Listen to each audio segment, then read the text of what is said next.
In this video, we are going to build our solid cut form, or at least we're going to start it.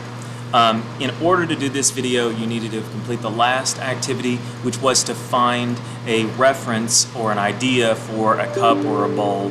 It needs to be, pretty medium, small in scale. And remember, the most important part is that the rim, or the part you put your mouth on or your lips on, is the widest part, and the part that would touch the table, the foot, is the narrowest part. That means that it does not have undercuts and it will work with this project. Now, if we think back to the little practice molds that we made, all right, remember that this one had an undercut, all right, this weird one that you stuck your finger in, and this one over here did not have an undercut, meaning that it fell right out of the mold exactly the way it was supposed to, all right? So when I was looking for my reference, which I'm going to show you now, I was looking for a cup, remember, that had a rim that was wide and a foot that was narrow, like I've already said. All right, this is our practice form. This is the way that our big cup needs to function, but we're going to add detail to it and make it larger so it's a usable object. So we are going to start by making a little model of our finished cup. And I had not done this for a long time, but a student this year did this kind of on their own, and I just thought it was so smart and it helped our process so much that I want you to do it too. So I'm going to take some clay, and just the same way that you kind of made your solid form for this little baby cup here, we're going to make a solid form that matches our reference that you've found, all right?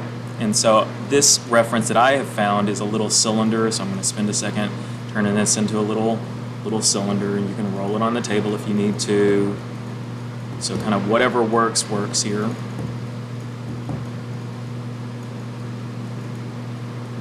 And if you notice, once again, the rim of our reference is just a little bit wider than the foot, so I'm going to kind of try to make it a cone, a little bit of a cone.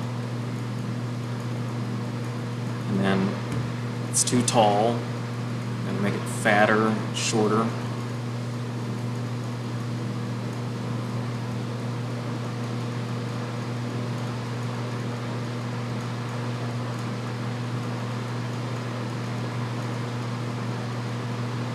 So I'm looking at my reference the same way I want you to look at your reference.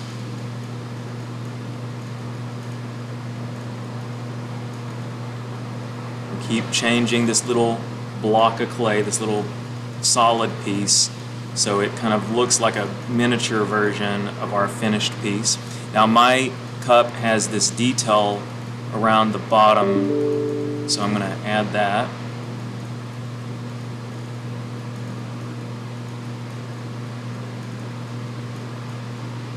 And it doesn't have to be perfect at this point because it's just a model. So I'm just going to kind of use my finger to make that detail for the moment.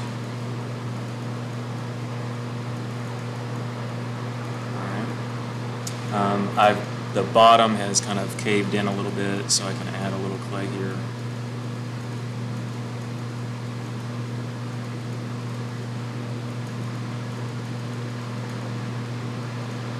All right. So that is what my finished cup will look like, all right? So it's going to be kind of wide at the top. It's going to have a nice little detail around the bottom. Remember, the foot or the base is the narrowest part, and the rim, or the part that I would drink out of, is the widest part. I want you to complete this little practice one and then come show it to me, all right? After we've talked and we both agree, you're going to keep this, all right? So go ahead and put your name on it and keep it in your locker, all right? It's okay if this little piece dries out.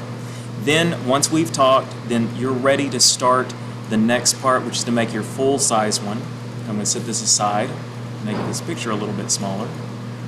And the way that we're going to start with our big one is by making a paper ball that's going to fill the center of it, all right? So this one's solid because it's little. We don't want to make a full-size solid one because it just would take a lot of clay, and we don't have that much. So the way we're going to get around that and still get our full-size thing is by wadding up paper. All right, so notice that I am just wadding it quickly. Please don't fold the paper You just want to take it and kind of wad it onto and add it to the wad that you already have, all right? And I want this to be kind of a medium-sized cup, so I'm going to squeeze this down into a shape, all right, that resembles my cup.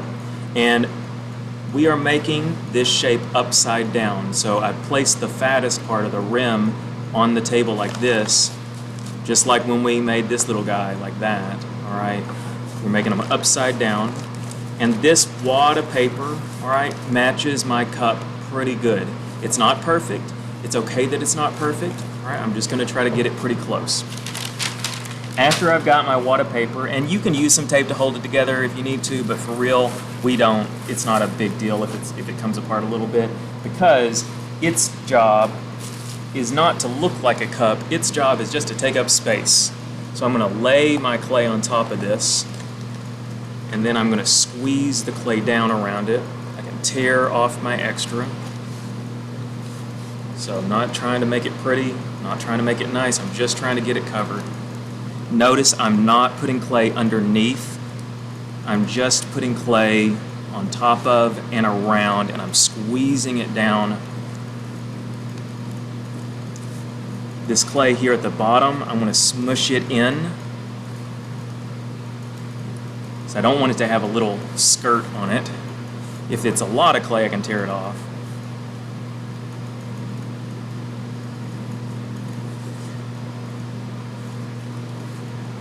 So I'm squeezing it. Notice the surface is cracking because the clay is a little bit dry. Well, guess what? We don't care. Not at this point, at least. I'm going to smear across these big folds to get those all stuck together really well. I'm squeezing it, pushing it down to the table.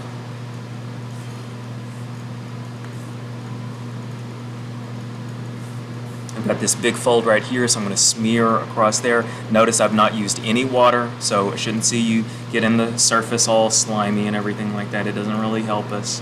I also don't want to see you smoothing the surface, all right?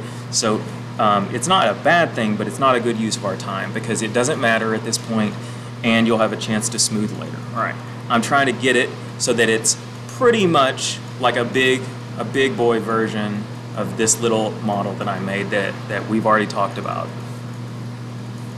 All right, so that's a good solid session of work. That's all you need to produce. Notice underneath I can still see the paper here. All right, the top of it is covered like a big belt. Now at the end of class you need to make sure that you get the big one covered up really well. All right, so it needs to be in a plastic bag before you put it in your locker on the shelf. Make sure, please, every day to get it in here, wrapped up. And remember, it's not enough to just fold the bag. You have to really twist it and then put a loose knot in it so that it does not dry out. So this little form should stay leather hard, all right, or softer until we're to the final stages, all right? It should never be dry. So if this ever dries out, we've either got to go to the trouble of re-wetting it or we got to start over. So don't let it dry out. Let me see your work in progress. In the next video, we're going to make some tools to help us make this even nicer.